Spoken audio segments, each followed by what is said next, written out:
오늘 본문은 사무엘상 18장 10절부터 16절이고요. 전체 본문을 읽겠습니다. 그 이튿날 하나님께서 부리시는 악령이 사울에게 힘있게 내림에 그가 집안에서 정신없이 떠들어대므로 다윗이 평일과 같이 손으로 수금을 타는데 그때 사울의 손에 창이 있는지라. 그가 스스로 이르기를 내가 다윗을 벽에 박으리라 하고 사울이 그 창을 던졌으나 다윗이 그의 앞에서 2번 피하였더라. 여호와께서 사울을 떠나 다윗과 함께 계심으로 사울이 그를 두려워한지라. 그러므로 사울이 그를 자기 곁에서 떠나게 하고 그를 천부장으로 삼음에 그가 백성 앞에 출입하며 다윗이 그의 모든 일을 지혜롭게 행하니라. 여호와께서 그와 함께 계시니라. 사울은 다윗이 크게 지혜롭게 행함을 보고 그를 두려워하였으나 온 이스라엘과 유다는 다윗을 사랑하였으니 그가 자기들 앞에 출입하기 때문이었더라. 아멘. 오늘 본문의 제목은 사울 손에 창, 다윗 손에 수금입니다. 사울은 천천히요, 다윗은 만만히로다 창화하는 여인들의 노래에 사울은 이성을 잃었습니다. 시기와 분노의 마음을 털어내리지 못하자 그 자리에 악령이 침투해 사울의 광기가 시작됩니다. 한편 다윗에게는 하나님의 영이 임해서 그는 더 지혜롭고 단단한 사람이 되어갑니다. 먼저 10절부터 11절까지 말씀해 보면 사울에게 악령이 내렸다는 것을 볼 수 있습니다. 작은 시기에서 시작한 마음에 증오가 자랐고 그곳에 악령이 자리 잡았습니다. 그러자 사울은 정신없이 떠들어댔습니다. 사울이 자신을 살해할 만큼 증오하고 있다는 사실을 아는지 모르는지 다윗은 사울을 위해 평소와 같이 수금을 타고 있었습니다. 시간이 지났고 다윗은 이제 더 이상 소년이 아닙니다. 그의 위상은 이전과 많이 달라졌습니다. 군대 사령관이 되어 백성에게 큰 칭송을 받고 있습니다. 하지만 다윗은 왕 앞에서 자신의 위치가 어떠한지 잊지 않고 여전히 겸손하게 그를 섬겼습니다. 다윗의 손에 든 수금은 그가 양을 치며 지내던 목동 시절부터 하나님을 찬양하기 위해 늘 손에 들고 다니던 악기였습니다. 그 수금은 그때부터 변함없이 하나님을 찬양하며 영혼을 치유하는 악기로 사용되었습니다. 사무엘상을 기록한 저자는 의도적으로 다윗의 손과 사울의 손을 교차해서 비교해 보여주고 있습니다. 다윗의 손에는 생명을 살리는 수금이 들려 있는데 사울의 손에는 생명을 해하는 창이 들려 있다는 것입니다. 사울은 자기가 손에 든 창으로 다윗을 벽에 박아버리겠다며 있는 힘껏 다윗을 향해 창을 던졌습니다. 다행히 2번이나 다윗은 피하여 목숨을 건질 수 있었습니다. 우리는 다윗처럼 하나님을 찬양하고 사람을 위해서 도구를 잡는 사람이 되어야 할 것입니다. 12절부터 16절까지는 다윗에게 하나님이 동행하시다는 내용입니다.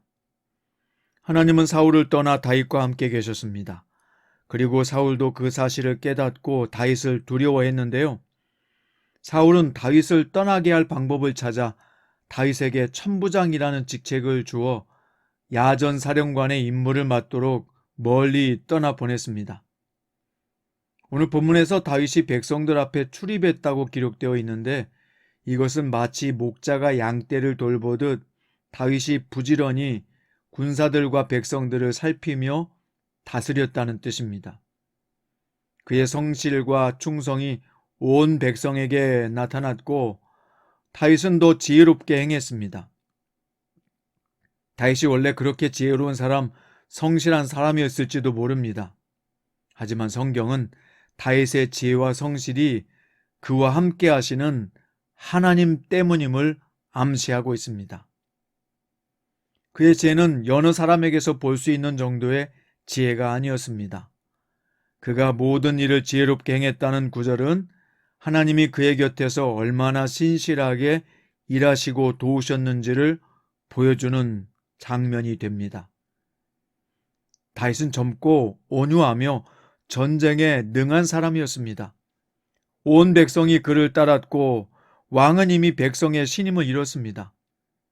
다윗은 사울의 창을 피한 후 그것을 다시 뽑아 사울에게 되던지는 복수를 할 수도 있었고, 백성을 선동해서 왕을 몰아내고 그 자리를 차지할 수도 있었습니다. 하지만 그것은 하나님이 함께하는 사람의 행동이 아니라는 것을 다윗도 잘 알고 있었을 것입니다. 다윗은 묵묵히 창을 피하고 멀리 떠나라면 그 자리를 묵묵히 떠나는 온유한 사람이었습니다. 로마서 12장 3절에 보면 마땅히 생각할 그 이상의 생각을 품지 말고 오직 하나님께서 각 사람에게 나눠주신 믿음의 분량대로 지혜롭게 생각하라 라고 말씀했습니다. 이것을 새번역에서는 각 사람에게 나눠주신 믿음의 분량대로 분수에 맞게 생각하십시오 라고 번역했습니다. 이것은 무슨 말이냐면 하나님께서 각 사람에게 나눠주신 믿음의 분량이 있다는 것입니다. 하나님은 공평하지 않으십니다. 수량을 맡겨주신 부분에 있어서는 그렇단 말입니다. 어떤 사람에게는 5달란트, 어떤 사람에게는 1달란트를 맡기셨습니다. 그 맡기신 수량에서 보면 공평하지 않게 보일 수 있어요. 그러나 하나님은 그 사람에게 맞는 분량을 맡기신 것입니다. 그러면 주신 분량을 가지고 하나님 앞에서 잘 감당하고 사용하면 되는 것입니다. 하나님은 1달란트를 맡겨놓고 5달란트를 만들어내라고 말씀하는 분이 아니기 때문이죠. 1달란트 받았으면 1달란트로 2달란트 남기면 되는 것입니다. 그런데 1달란트 받은 사람이 2달란트, 5달란트 받은 사람과 비교하며 하나님을 원망하고 불평하고 있다면 그건 역시 잘못된 것이요. 또 2달란트, 5달란트 받은 사람을 향해서 시기하고 질투하고 그들을 이기기 위해서 분노하고 질투하고 있다면 그건 역시 마음의 고통만 더해갈 뿐입니다. 마치 사울왕처럼 말입니다. 사울왕이 가야 될 길이 있고 다윗이 가야 될 길이 있어요. 사울왕이 감당해야 될 몫이 있고 다윗이 감당해야 될 몫이 있는 것입니다.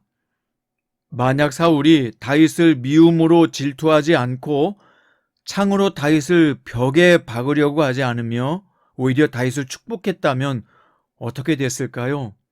그는 이스라엘의 가장 위대한 성군 다윗을 세운 더 훌륭한 왕이 되었을 것입니다.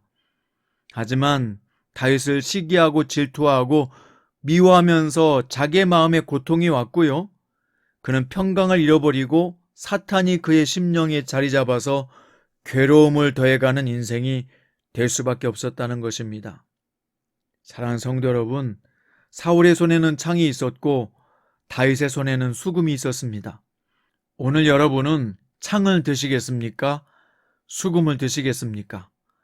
창을 든 자는 마음에 고통이 있을 것이고 평안과 평정심을 잃어버리고 말 것입니다. 하지만 하나님을 찬양하고 남을 축복하는 자세로 수금을 타는 것과 같은 찬양을 하고 있다면 여러분의 인생은 복되고 가치 있고 값어치 있는 인생이 될 것입니다. 사랑하는 성장 큐티 가족 여러분, 악을 악으로 갚지 말고 온유함을 지키는 그런 다윗과 같은 인생이 될 수 있기 바랍니다. 창이 아니라 수금을 가지고 하나님을 찬양하며 사람을 섬기고 축복할 수 있는 축복의 통로가 될 수 있기 바랍니다. 하나님이 늘 함께 하시는 다윗은 지혜로운 선택을 했고요. 그 지혜는 더 날이 갈수록 날카롭고 예민해졌습니다. 그래서 다윗의 모든 인생의 길에는 하나님이 더욱 함께 해주신 것입니다. 오늘 여러분과 저에게 하나님이 함께하는 지혜롭고 강한 주님의 승리가 함께 하시기를 주의 이름으로 축원드립니다. 기도드립니다. 주님, 사울의 창이 아니라 다윗의 수금을 들겠습니다. 하나님이 함께함으로 지혜롭게 행동했던 다윗의 편에 서겠습니다. 오늘도 성령 하나님께서 우리와 함께 해주시고 우리가 항상 지혜롭고 올바른 선택을 할 수 있도록 감동과 감화를 주옵소서. 오늘도 주님의 말씀을 따라서 온유하고 겸손하게 주님의 뜻을 받드는 주님의 종으로 살겠습니다. 인도하여 주옵소서. 예수님의 이름으로 기도드립니다.